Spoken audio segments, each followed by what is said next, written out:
I loved The Amazing Spider-Man. I was so delighted that it was beyond words to describe it. The release of the first film from the Spider-Man trilogy with Andrew Garfield was exactly my teenage age, and it was one of the best years of my life. The stars came together at the right time.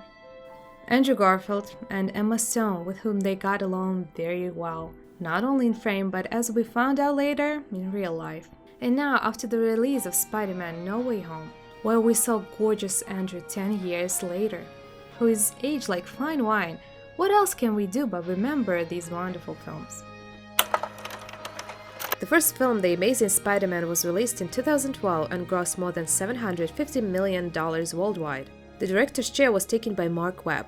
The most important thing for him was to capture and convey to the screen the natural wit of Peter Parker, especially in the guise of the Spider-Man. They wanted this film to be perky and fun.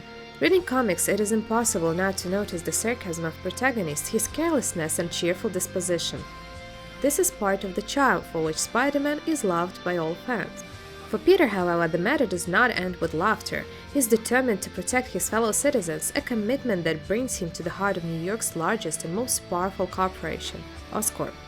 The company hired Peter's father in due time, and he plays a key role in the disappearance of both of the hero's parents. Now it seems that all the newly minted enemies of Spider-Man are using the innovative technologies developed in the Oscorp laboratories. The stakes have never been that high for either Spider-Man or Peter Parker.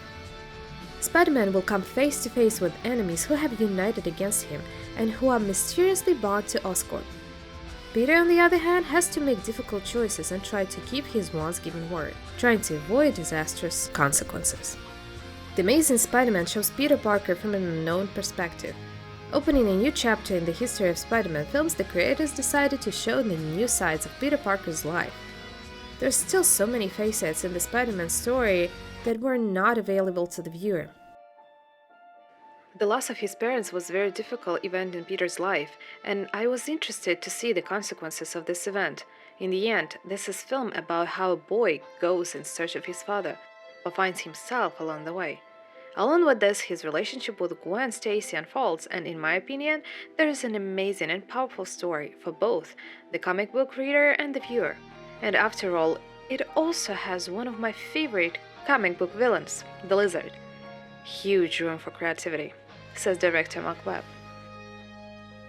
The film presents a previously unknown side of Peter Parker's life, and therefore the creators chose a new approach. They wanted the film to look more realistic, so the setting, the action, and the humor of the film could be presented on the street outside your house. To do this, the creators tried to use as many elements of the real world as possible, using effects only as a last resort. Indeed, when watching this film, the realism is striking. Perhaps, of course, the words of the director had such an effect on me. But nevertheless, the film seems more down to earth than Spider-Man with Tom Holland. And from this, empathy for the main characters comes to the fore. At the center of The Amazing Spider-Man is the story of a young boy, Peter Parker. He is a hero, but not a superhero. Even before a spider bites him, he has a strong moral core. Peter Parker is kind initially, and after the bite, he has the opportunity to do everything that he believes in. The new Peter Parker is defined by who he is at heart and what he has experienced in life. In this film, the filmmakers wanted to look at the time when Peter was not yet living with Uncle Ben and Aunt May. After all, he is in fact an orphan, and this affects his whole life in the strongest way. The Spider-Man films have not yet touched on this topic. In general, all stories about orphans are stories about finding parents, and this film reveals this in a very interesting way. Peter's parents disappeared under mysterious circumstances, so his path to the truth will be difficult and confusing. According to actor Andrew Garfield, playing the Masked Man is a big responsibility, especially when it comes to Spider-Man. As a child, it often seems to me that I was out of place, that this was not my life. Everyone had it. That's why Spider-Man unites people so much. That's why everyone loves him. After all, he personifies each of us. He's not perfect, but he tries his best to do what's right and fair. He is ready to stand up for those who cannot stand up for themselves. Presenting Spider-Man on screen is a challenging job and a great honor. But I'm just a young man in a suit. Spider-Man himself belongs to each of us. A more realistic and truthful representation of Spider-Man can be traced with a very simple example. Peter Parker decides to assemble net throwers himself. For him, these are very important tools. It was important for Mark Webb to show that Peter is taking an active part in turning into Spider-Man. This is not just a coincidence, and not a gift of fate. He takes advantage of every opportunity that comes his way and gives all his best. Gwen Stacy, Peter Parker's first school love, but in fact her role in his life is much greater. She helps him connect with the world around him. The viewer has never seen such a relationship in the Spider-Man films. Mary Jane fell in love with Spider-Man, but Gwen fell in love with Peter Parker, says Emma Stone. At the center of the film, Stone says, is Peter and Gwen's relationship. Mark's main goal was to sort out this relationship. Although the action takes place in the world of superheroes, the love of the heroes must be real and alive. It seems that the fans love Gwen or Mary Jane for this, because their love for Peter is real, alive, human. This is extensive material on which the actress was very interested in building her character. There is no falsehood in it from the very beginning. Peter and Gwen's relationship is very important. In past films, this has not been emphasized as much. Gwen is a very confident girl, very stubborn, like Peter, and her father is the list captain. Meeting the girl's parents for the first time is already difficult, and her dad also commands the very people that chase Peter with a gun. There's a very special kind of honesty and emotional support in this relationship because only Gwen really knows Peter. This is how a spiritual connection arises and grows between them, a connection that they have with no one in the world. The filming of Amazing Spider-Man took place in the pavilion of Sony Pictures Studios and on location in Los Angeles. The film crew spent several weeks at Universal Studios, using a pavilion installation of New York streets as well as a location on Lake Falls. The Oscorp laboratory was built in the 30th pavilion of Sony Studios. It has become the largest site. Judging by the layout, the premises occupied about 1,300 square meters. It took 12 weeks to build and decorate it. Many scenes with tricks and special effects were filmed in the interiors of Midtown School. Therefore, it was decided to exactly and almost completely recreate them on the territory of Pavilion 15 at the Sony Film Studio. One of the largest installations included 4 training rooms, 5 corridors, a toilet, a director's office, and a secretary's office. The exteriors of the school were filmed on the grounds of 2 operating schools in Thousand, California. According to the script, a school library was supposed to become a platform for an exciting and very dynamic duel, and required the preparation of separate film set. To fill the library shelves, the representatives prepared fake books, real covers filled with foam. If you lined them up, you would get up with a line over 900 meters long.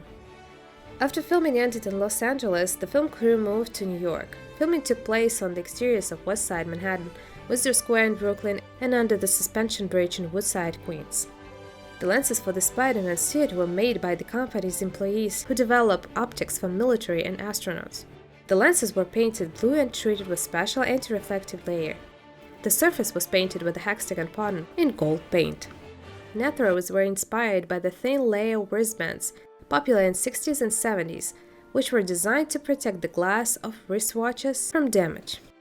Of course, I expected the same emotions from watching The Amazing Spider-Man that I experienced as a child, but this of course did not happen.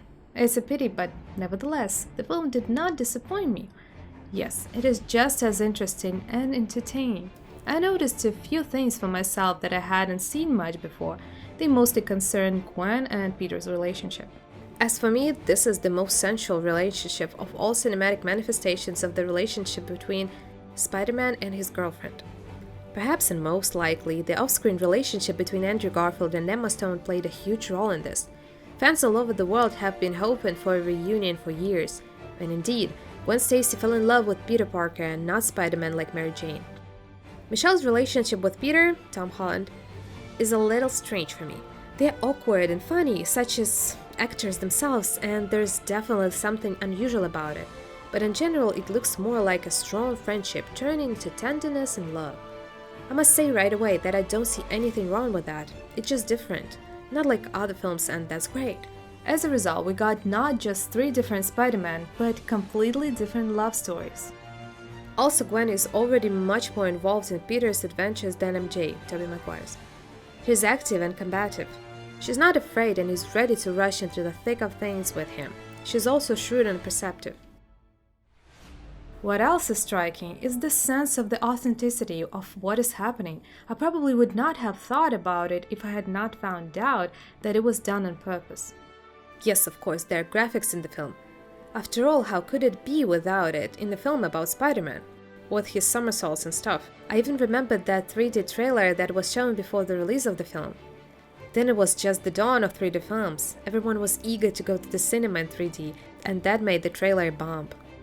The villain is quite typical for Marvel and is played amazing by the wonderful actor Rhys Evans. Who are you?